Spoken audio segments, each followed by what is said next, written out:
រលកទឹកស្ទឹងសង្កែនឹងការផ្លាស់ប្ដូរជីវិតមានពាក្យស្លោកនឹងទស្សនវិជ្ជាបុរាណមួយរបស់លោក Heraclitus ដែលជាទស្សនវិទូជនជាតិក្រិកដ៏ល្បីល្បាញម្នាក់បានពោលថាអ្នកមិនអាចឈានជើងចូលទៅក្នុងស្ទឹងតែមួយបានពីរដងឡើយហេតុអ្វីបានជាគាត់ពោលបែបនេះព្រោះនៅពេលដែលអ្នកឈានជើងចូលទឹកស្ទឹងជាលើកទី2ទាំងទឹកស្ទឹងដែលកំពុងហូររលកបោកបក់និងរូបអ្នកផ្ទាល់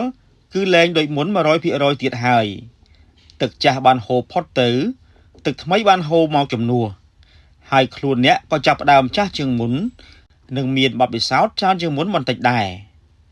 ក្រឡេកមកមើលស្ទឹងសង្កែនៃដែនដីបាត់ដំបងយើងវិញស្ទឹងសង្កែមិនដែលឈប់ហូរឡើយវានៅតែបន្តហូរកាត់ក្រុងឆ្លងកាត់រដូវប្រាំងរដូវវស្សាថ្ងៃលិចនិងថ្ងៃរះនៅរដូវវស្សាទឹកស្ទឹងសង្កែឡើងល្អក់កក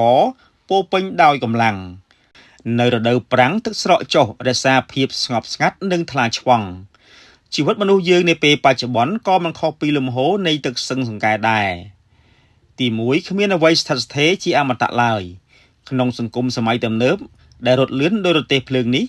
គ្មានអ្វីដែលនៅស្ងៀមនោះទេទុក្ខសោកបញ្ហានិងឧបសគ្គដែលអ្នកកំពុងជួបប្រទះនៅថ្ងៃនេះវានឹងហូរផុតទៅដោយទឹកស្ទឹងសង្កែដែរកុំស្រវឹងវង្វេងនឹងភាពជោគជ័យបណ្ដោះអាសន្នហើយក៏កុំអស់សង្ឃឹមនឹងបរាជ័យមួយគ្រាទី2ការបត់បែនតាមកលៈទេសៈស្ទឹងសង្កែមិនដែលរឹងទទឹងជាមួយនឹងភ្នំឬដីកោះឡើយកាលណាជួបឧបសគ្គវាជ្រែកនឹងបត់បែនតាមផ្លូវដើម្បីបន្តដំណើរទៅមហាសមុទ្រនៅក្នុងជីវិតពិតបើអ្នកមិនរៀនបត់បែននិងអភិវឌ្ឍខ្លួនតាមបច្ចេកវិទ្យានិងសម័យកាលទេអ្នកនឹងត្រូវស្ទះហើយខ្លាចជាទឹកល្អក់ឬទឹកស្អុយដែលគ្មានចលនាទី3ចិត្តដែលទទួលយកការផ្លាស់ប្ដូរមនុស្សជាច្រើនរស់នៅក្នុងភាព stress និងការឈឺចាប់ដោយសារតែងតែប្រកែកជាមួយនឹងការផ្លាស់ប្ដូរស្រឡាញ់អតីតកាលពេករហូតដល់ភ្លេចរស់នៅក្នុងបច្ចុប្បន្នប៉ុន្តែបើតាមគំនិតលោក Heraclitus